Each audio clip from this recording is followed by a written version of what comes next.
Justin Brownlee, expected na magbabalik ng Pinas para sa preparation ng Gilas. Ginebra nakikipagnegosasyon. Babalik na nga ba si Christian Stan Hardinger? Problema ngayon ng Barangay Ginebra ang kakulangan nila sa front court ngayong All-Filipino Conference. Pero teka, may posibilidad bang bumalik si Christian Stan Hardinger para sagipin ang kampanya ng Barangay Ginebra?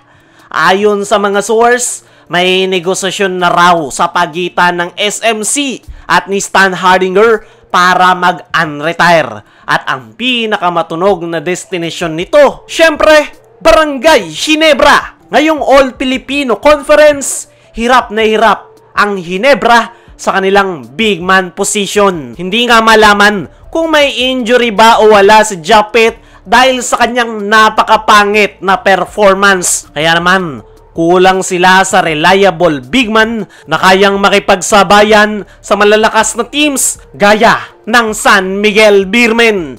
Kitang-kita sa rebounds, defense at low post presence na kailangan ng Ginebra ng karagdagang puwersa sa ilalim. At hindi yan kayang gawing mag-isa ni Japet Aguilar sa loob ng painted area. Si Christian Stan Hardinger, dating finals MVP, isa sa pinakamatinding big man ng liga. Kilala sa hustle, rebounding at kakayahang mag-create ng points sa loob.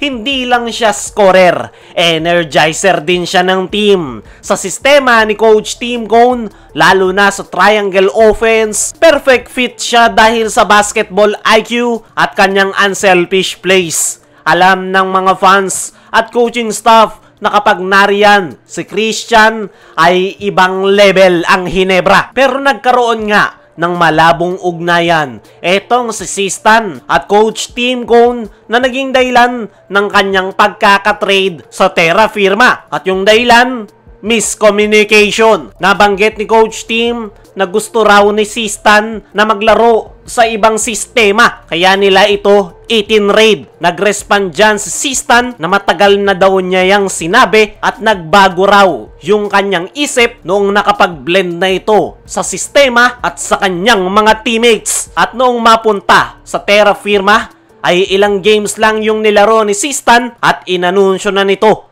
yung kanyang pagre-retiro. At ayon sa mga source, nakikipag-usap ngayon ang SMC kay Stan Hardinger para kumbinsihin siyang bumalik sa professional basketball. Matapos magpahinga dahil sa personal na desisyon, mukhang maganda yung timing para magbalik si Sistan. Lalo na't kulang na kulang ngayon ang Ginebra. Sa SMC umbrella, Ginebra raw ang interesadong kumuha kay Sistan. Hindi lang dahil sa kakayanan niya, kundi dahil alam nilang siya ang missing piece ngayong All-Filipino. Pero gaano kalaki yung chance na matuloy itong magbalik sa Ginebra? Depende ito sa magiging desisyon at kondisyon ni Sistan. Kung fit ba yung kanyang katawan na muling maglaro at handa na rin ba ang Ginebra management na magbigay ng kapatawaran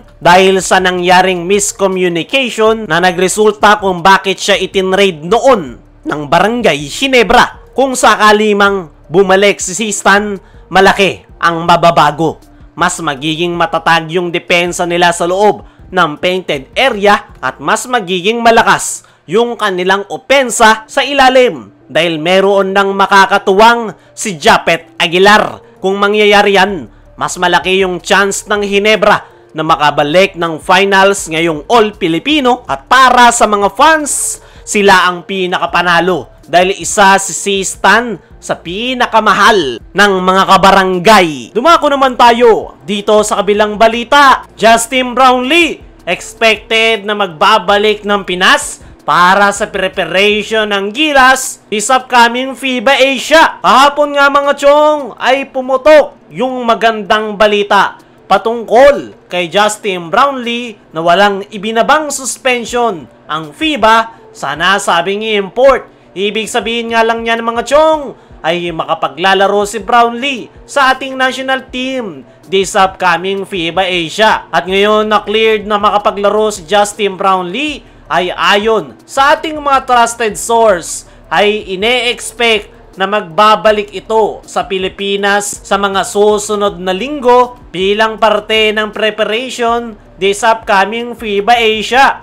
Patuloy pa rin nire-recover ni Justin Brownlee yung naging surgery sa kanyang kamay. Pero excited na nga etong si Brownlee matapos niyang mabalitaan na walang suspension na ibinaba sa kanya ang FIBA. Si Boss Al Francis Chua na nga mismo yung nagbigay ng update patungkol kay Justin Brownlee na okay na ang nasabing import at patapos na yung kanyang recovery sa kanyang kamay. Dagdag pa ni Boss Al ay ine-expect nila na sa mga upcoming weeks ay magbabalik Pinas si Justin Brownlee para magpakondisyon. Mauuna nga raw si Brownlee na maghanda kung saan sasabay ito sa team practice ng Barangay Ginebra habang inaantay niyang mga teammates sa ating national team. Ngayon, isang magandang balita yan. Okay na si Brownlee at walang suspension na ipinataw sa kanya. At abangan na lang natin yung muling pagre-representa ni Brownlee sa ating national team. Kaya mga chong, ano ang masasabi nyo patungkol sa magandang balita kay Justin Brownlee? Ano rin yung masasabi nyo sa posibilidad na bumalik si Stan sa Ginebra? I-comment mo lang dyan sa ibaba.